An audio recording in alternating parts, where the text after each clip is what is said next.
យើងមេឆ្ងាយសន្លឹម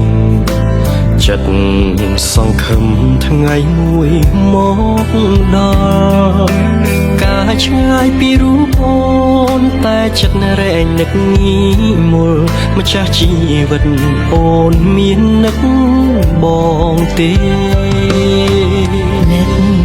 នឹកណាំងណាបងសុំ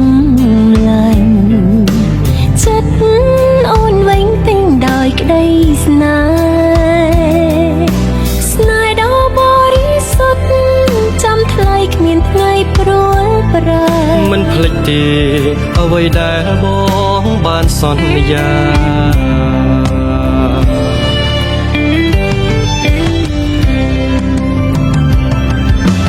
បងសូមអរគុណអូ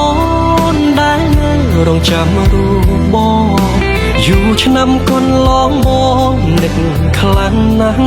ថ្លៃអូនតែងផ្ដល់កម្លាំងចិត្តបងរាល់ថ្ងៃរហូតជោគជ័យដល់ថ្ងៃរៀបការ